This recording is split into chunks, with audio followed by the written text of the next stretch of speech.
Similarly, like the people of Palestine, the people of Jammu and Kashmir too have struggled for a century for their freedom and right to self-determination.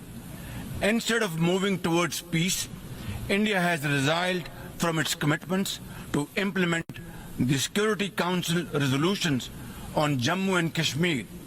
These resolutions mandate a plebiscite to enable the people of Jammu and Kashmir to exercise their fundamental right to self-determination.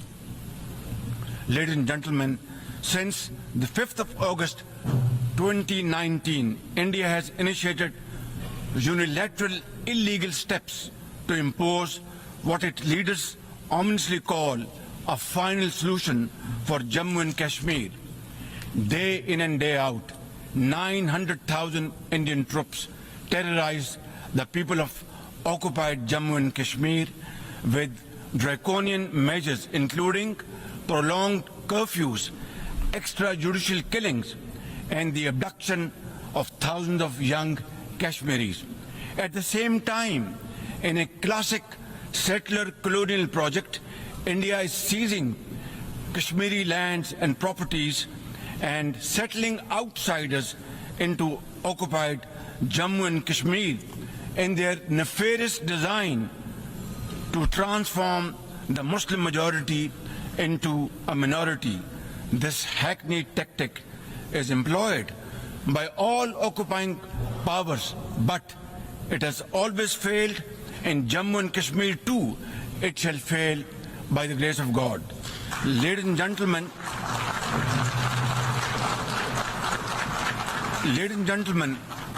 the Kashmiri people are resolute in rejection of the false Indian identity. The New Delhi seeks to impose upon them very, very severe conditions, and atrocities are being committed every hour. India's policy of brutal coercion and oppression in occupied Kashmir has ensured that Burhan Wani's legacy continues to inspire the struggle and sacrifices of millions of Kashmiris. Inspired by the legitimacy of their epic struggle, they remain defiant. Their heart-wrenching stories remind us that behind every statistic lies a human life, a dream deferred, and a hope shattered. Even more worryingly, it is engaged in massive expansion of its military capabilities, which are essentially deployed against Pakistan. Its war doctrines envisage a surprise attack and a limited war under the nuclear overhang. Thoughtlessly, India has spurned Pakistan's proposals for a mutual strategic restraint regime. Its leadership has often threatened to cross the line of control and take over Azad Kashmir. Ladies and gentlemen, Mr. President, let me state in no uncertain terms that Pakistan will respond most decisively to any Indian aggression.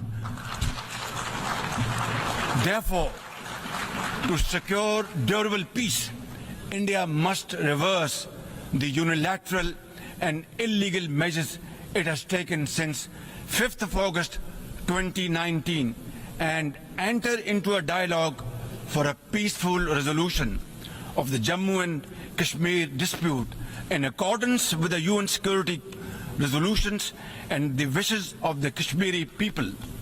Mr. President, remember, illegal occupation creates a fresh hell every day in the killing fields of Palestine and in the pristine valleys of occupied Jammu and Kashmir.